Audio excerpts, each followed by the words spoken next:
Maintenance RKR MK1. How to change seat belts.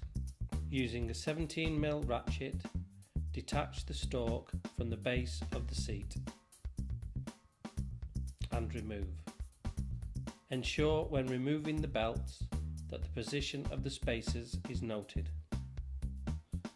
At the top of the seat, unscrew the bolt using the ratchet to release the seat belt.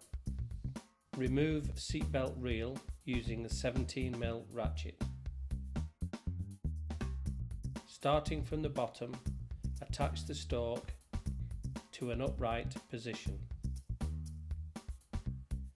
At the top of the seat, attach the seatbelt by screwing the bolt to the back of the chair using the 17mm ratchet until secure.